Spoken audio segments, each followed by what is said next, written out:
Sir నమస్కారం అండి. నమస్తే. ఇవాళ జరిగిన బై ఎలక్షన్ కౌంటింగ్ లో కాంగ్రెస్ అయితే గెలిచింది. మీరేమనుకుంటున్నారు? ఎలా అనిపిస్తుంది అసలు feeling? మేమంతా ముందే చెప్పాము. జూబ్లీ హిల్స్ గడ్డ, నవీన్ యాదవ్ భయ్య అడ్డా అని. సో అలాగే అయింది.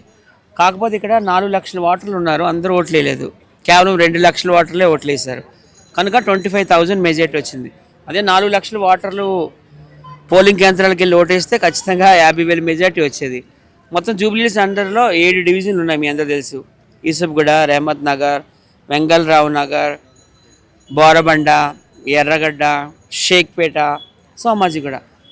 మొత్తం ఈ 10 రౌండ్లో చూసుకుంటే మొత్తం 7 డివిజన్లోన ఒక మూడో రౌండ్లోనే కొంచెం మెజారిటీ తగ్గింది, కానీ మొత్తం ఆల్మోస్ట్ అన్ని రౌండ్లోనూ కూడా నవీన్ యాదవ్ గారికి అందరూ ఓట్లేశారు. చాలా సంతోషం. ఆయన్ని వెంటనే రేవంత్ రెడ్డి గారి క్యాబినెట్లో కూడా తీసుకోవాలని నేనైతే కోరుకుంటున్నాను. రేవంత్ రెడ్డి గారు క్యాబినెట్లో తీసుకుంటారు, ఎందుకంటే వాళ్ళిద్దరూ ఫ్రెండ్స్.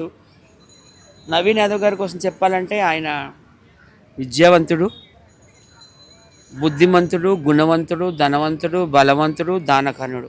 నేను నా కళ్ళతో చూశాను, ఎవరో చెప్పడం కాదు. కరోనా టైంలో అయితే మొత్తం లక్షలాది మంది పేద ప్రజానీకానికైతే ఎన్నో సహాయ కార్యక్రమాలు చేశారు. ముఖ్యంగా అయితే రైస్ కావచ్చు, టామరెంట్ కావచ్చు, లేకుంటే కుకింగ్ ఆయిల్ కావచ్చు, వెజిటబుల్స్ కావచ్చు, టమాటోస్ కావచ్చు, పికిల్స్ కావచ్చు, నిత్యావసర సరుకులన్నీ కూడాను పేద ప్రజలందరికీ అందించారు ఆయన. అలాగే ఆయన ఎక్కువగా విద్యాదానం కూడా చేస్తారు. విద్యార్థులకి స్కూల్ ఫీజులు కట్టడం, కాలేజ్ ఫీజులు కట్టడం అవన్నీ. అలాగే వైద్యదానం కూడా, ఎవరికైనా హాస్పిటల్లో ఆపరేషన్లు చేయించడం. ఒకటేంటి, వాళ్ళ డాడీ అందరూ తెలుసు కదా, చిన్న శ్రీశైలం యాదవ్ గారు, ప్రముఖ రియల్ ఎస్టేట్ వ్యాపారి. ఇప్పుడు అందరూ కూడాను పార్టీలకు అతీతంగా, ప్రాంతాలకు అతీతంగా, భాషలకు అతీతంగా, కులాలకు అతీతంగా, మతాలకు అతీతంగా వెళ్ళి ఆయనకి ఓటేస్తారు. ఇండస్ట్రీ నుంచి కూడా మనం చూసుకుంటే భావన్ చంద్ర గారు, సుమన్ గారు అందరూ ఆయనకి సపోర్ట్.